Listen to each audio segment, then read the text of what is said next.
Hi friends, ఈరోజు chicken curry తయారు చేసే విధానం షేర్ చేయబోతున్నాను. ఇది చాలా వెరైటీ చికెన్ కర్రీ అండి. తప్పకుండా చూడండి, మిస్ అవ్వద్దు. లాస్ట్ వరకు కూడా స్కిప్ చేయకుండా చూస్తే మీకే తెలుస్తుంది. హాయ్ ఫ్రెండ్స్, నమస్తే. Welcome to Anu's kitchen. చాలా టేస్ట్గా ఉంటుంది, తప్పకుండా ట్రై చేయండి. ఇదే విధంగా ఇక్కడ చికెన్ కర్రీ తయారు చేసుకోవడానికి నేను ఇక్కడ 1 kg చికెన్ తీసుకున్నానండి. ఇది సాల్ట్ వాటర్తో 3-4 టైమ్స్ వరకు కూడా బాగా క్లీన్ చేసి పెట్టుకున్న చికెన్. ఇట్లా ఒక నిమ్మకాయ రసం వేస్తున్నాను. 1 టేబుల్ స్పూన్ అల్లం వెల్లుల్లిపాయ పేస్ట్. ఇక్కడ నేను కొద్దిగా ఫుడ్ కలర్, రెడ్ కలర్ తీసుకున్నాను. ఈ కలర్ అనేది వాటర్లో యాడ్ చేసేసుకొని, డైరెక్ట్ కాకుండా వాటర్లో యాడ్ చేసేసుకొని దీనిలో వేసేస్తున్నాను. 1 టేబుల్ స్పూన్ పసుపు, 1 table spoon salt, 1 table spoon red chilli powder. ఇవన్నీ కూడా మసాలాలు యాడ్ చేసుకున్న వెంటనే కూడా ఈ చికెన్కి అంతా కూడా బాగా పట్టించేసేద్దాం. చికెన్కి మసాలా అంతా కూడా బాగా పట్టించిన వెంటనే కూడా మూత పెట్టేసేసుకొని సైడ్ పెట్టేసుకుందామండి. ఒక 10 మినిట్స్ వరకు 1 kg చికెన్కి 4 ఆనియన్స్ కూడా మిక్సీ జార్లో వేసుకొని పేస్ట్ చేసి పెట్టుకోవాలి. 4 టమాటాలు, ఇవి కూడా సపరేట్గా పేస్ట్ చేసి పెట్టేసుకోండి.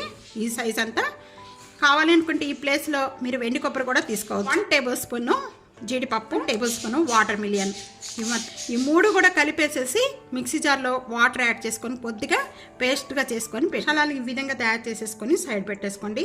మనం ముందుగా మ్యారినేట్ చేసుకున్న చికెన్ అంతా కూడా ఇక్కడ 10 మినిట్స్ అయిపోయిందండి. 10 డీప్ ఫ్రై కావాల్సినంత ఆయిల్ తీసుకోవాలండి. ఆయిల్ కూడా బాగా కాగిపోయింది. కాగిపోయిన వెంటనే ఇక్కడ మనం మ్యారినేట్ చేసుకున్న చికెన్ అంతా కూడా 1 by 1 ఈ ఆయిల్లో వేసేసుకొని ఫ్రై చేసేసుకోవాలి. గరిటె పెట్టి తిప్పకండి. ఇక్కడ 1 మినిట్ వరకు కూడా బాగా వేగనివ్వండి. వేగిన తర్వాత గరిటెతో మనం తిప్పుతాము.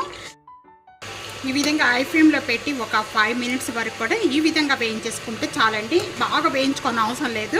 వేసేసుకుందాం. వేయించుకున్నాం చికెన్ పీసెస్ అన్నీ కూడా ఒక బౌల్లో వేసేసుకుందాం. చికెన్ కర్రీ తయారు చేసుకోవడానికి ఇక్కడ నేను ప్యాన్లో 5 టేబుల్ స్పూన్ ఆయిల్ యాడ్ చేస్తున్నానండి. ఇప్పుడు మనం చికెన్ వేయించుకున్న ఆయిలేనండి. ఆయిల్ ఎంత బాగా కాగింది. కాగిన వెంటనే కూడా మనం ముందు ఆనియన్స్ పేస్ట్ అంతా కూడా దీంట్లో యాడ్ చేసేస్తున్నాను. ఈ ఆనియన్స్ పేస్ట్ అంతా కూడా పచ్చి స్మెల్ పోయేంత వరకు కూడా వేయించుకోవాలి. మీడియం. ఇక్కడ ఈ ఆనియన్స్ వేగుతూ ఉండగానే 1 టేబుల్ స్పూన్ సాల్ట్ యాడ్ చేస్తున్నానండి. జింజర్ గార్లిక్ పేస్ట్ యాడ్ చేస్తున్నాను. ఇంకా వేగిన వెంటనే మనం జీడిపప్పు పేస్ట్ అనేది తినానండి. ఈ మొత్తం జీడిపప్పు పేస్ట్ అంతా మనం వేసిన వెంటనే 2 మినిట్స్ వరకు కూడా ఈ విధంగా బాగా మగ్గిపోయిన వెంటనే కూడా ఒక 1/2 టేబుల్ స్పూన్ పసుపు యాడ్ చేస్తున్నానండి. 3 టేబుల్ స్పూన్ అనేది రెడ్ చిల్లీ పౌడర్ యాడ్ చేస్తున్నాను. ఇదంతా కూడా ఒకసారి బాగా కలుపుకుందాం. ఇదంతా రోస్ట్ చేసిన jeera powder 1/2 tablespoon, dhania powder 1 tablespoon, 1 tablespoon kasturi methi. ఈ విధంగా కొద్దిగా మ్యాష్ చేసుకొని వేసుకోండి. ఇవన్నీ యాడ్ చేసిన వెంటనే కూడా ఇదంతా ఒకసారి బాగా కలిపేసుకుందాము. టమాటా మిక్సీ చేసుకున్న ప్యూరీ అంతా కూడా దీంట్లో యాడ్ చేసేస్తున్నాను. యాడ్ చేసిన వెంటనే కూడా మూత పెట్టేద్దామండి. మూత పెట్టేసుకొని ఆయిల్ సపరేట్ అయ్యేంత వరకు కూడా బాగా మగ్గించేసుకోవాలి. పెట్టేద్దాం. మీడియం ఫ్లేమ్లో మగ్గించేసుకోవాలి. మధ్య మధ్యలో ఓపెన్ చేసి కలుపుతూ ఉండండి. వేగిన వెంటనే ఇప్పుడు వాటర్ పోసుకుందాము. గ్లాస్ వాటర్ యాడ్ చేస్తున్నాను. వాటర్ యాడ్ చేసిన వెంటనే కరివేపాకు తీసుకుంటానండి. ఇక 5 మిర్చి అనేది ఈ విధంగా మధ్యలోకి కట్ చేసి వేస్తున్నాను. ఇప్పుడు మీడియం ఫ్లేమ్లో పెట్టేసేసుకొని మగ్గించేసుకుందాం.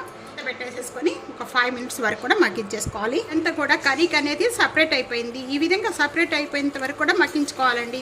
ఈ విధంగా మగ్గించుకున్న వెంటనే కూడా ముందుగా మనం వేయించుకున్న చికెన్ పీసెస్ అన్నీ కూడా దీంట్లో యాడ్ చేసేస్తున్నాను. అంతా కూడా ఈ మసాలా అంతా కూడా బాగా పట్టించేసేయాలి.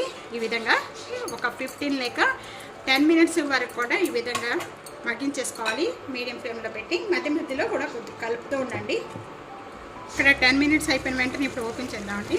Garam masala powder, home made masala powder అండి. ఇది కావాలి అనుకుంటే కనుక నేను వీడియో పెట్టాను చూడండి. ఇక్కడ garam masala powder 1 table spoon add చేస్తున్నాను. యాడ్ చేసిన వెంటనే ఒకసారి బాగా కలిపేసుకుందాము. ఇక కొత్తిమీర,